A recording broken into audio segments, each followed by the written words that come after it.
Hello there, and welcome back to the channel.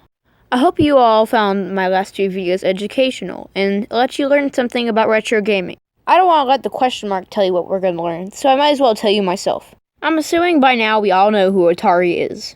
Some of us might know them from their new releases and games, or most of us might remember them from their home systems, or systems. In the late 70s and early 80s, these were people's childhood. People would gather around their television sets to play the Atari. If you had siblings, then you'd probably have to take turns using the controller to play the game. But, despite people's lens of nostalgia, Atari's advertisements, and a bunch of whole other factors, these consoles just weren't that good.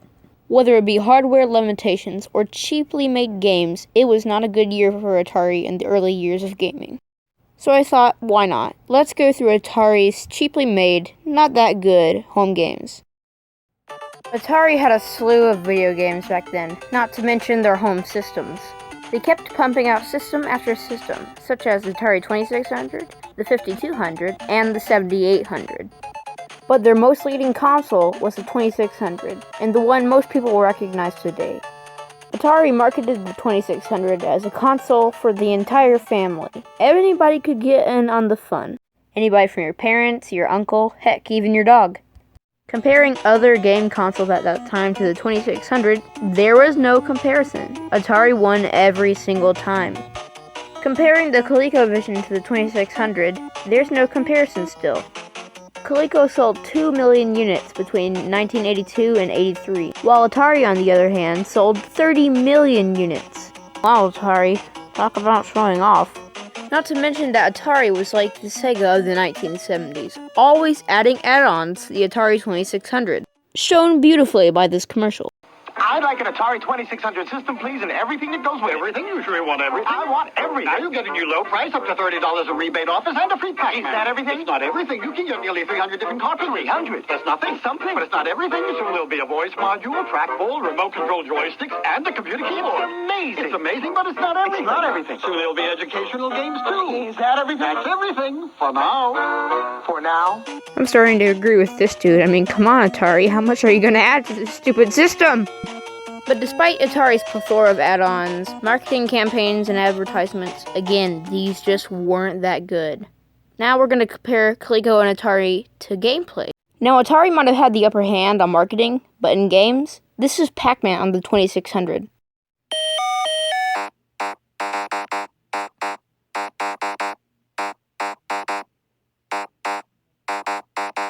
Not gonna lie, this kind of gives me nightmares. And guess what? This wasn't even the actual game. This was the prototype. They released the prototype for Christmas. Imagine having a game that could definitely use some improvement, releasing it for Christmas, and to find out that nobody likes it. People even return the game. Now, growing up, you might think, oh, you get what you get, but for people in their early 20s and older, this was not a great game at all. People would return their copies of Pac-Man saying it's not what it lived up to be, it's not anything like the packaging, I want a refund. Now, probably they didn't get a refund, but still worth a try. And guess what? There was no Blockbuster back then, no place to return this to, so you're kind of stuck with what you got. Now this is Pac-Man on the ColecoVision.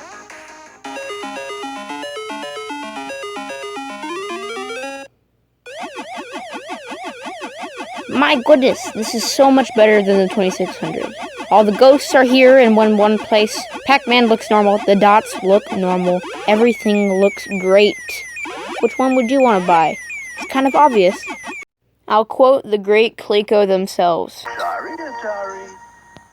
Oh yeah, not to mention that Coleco had a port where you could play 2600 games. Their consoles didn't get any better from there. By the time of the 7800, there was the NES, the Nintendo Entertainment System. This time I want to compare Donkey Kong with all three systems. That's right, the NES, the Atari, and the ColecoVision.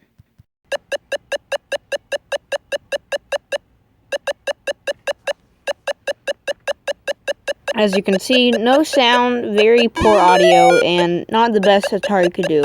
Come on, we all know they could do at least a little bit better than this.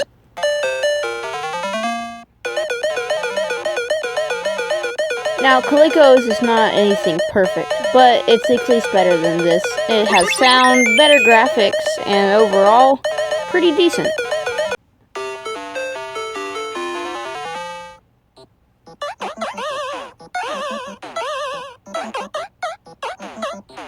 Of course, the NES port's going to be better because it's made by Nintendo, but overall, a huge update in every single aspect.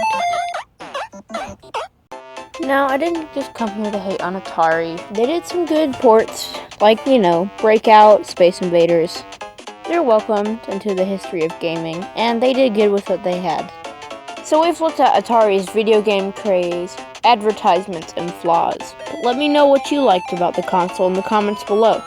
Atari is an important piece of game history, and I'm glad you joined us on this journey today. Thank you for watching, and goodbye. But I do want to let you know that I'm not going to be uploading for the next 2 weeks, so I'll see you then. Bye.